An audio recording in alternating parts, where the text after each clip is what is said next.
রথের মেলা। ভিড়ের জন্য আগের দিন রথ টেনে আমার শান্তি হয়নি, জাস্ট দুপুরে রথ টানবো। এই যে আজকে রথ একটু ফাঁকায় ফাঁকায় দেখবো বলে দুপুরবেলা এসেছি, তার কারণ আগের দিন এত ভিড় হয়েছিল যে ঠিকঠাকভাবে দেখতেই পারিনি, মানে টানতেও পারিনি মন শান্তি করে। এই যে আজকে উল্টো রথ, এখানে প্রসাদ দিচ্ছে আজকে। চলো একটু রথটা টেনে নিই।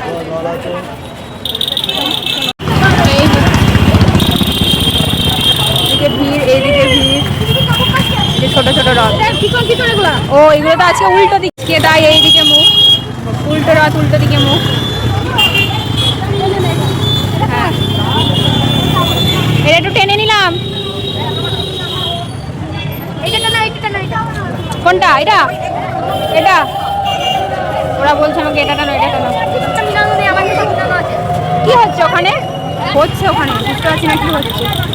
এত তাড়া আছে আর দেখার টাইমও নেই, এখন ফিরতে হবে বাড়ি। তোমার ওদের একটু খুচরো পয়সা দিয়ে দাও না।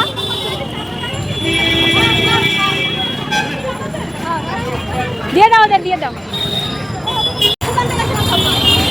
এই দোকানগুলো আগের দিনও ছিল। চলো এখন একটু আমি এই ফুলওয়ালা জিলিপিগুলো খাবো, তাই একটু নিয়ে নিই, দিয়ে বাড়ি ফিরবো।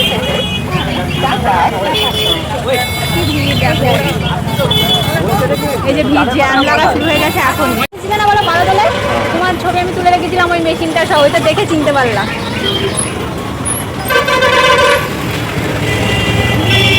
আগেরবার 12 তোলা নিলাম তখন তো 20 টাকাই ছিল। হ্যাঁ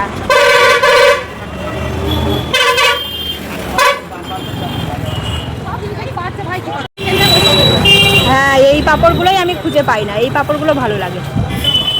এটা 12 দলে ভাজে।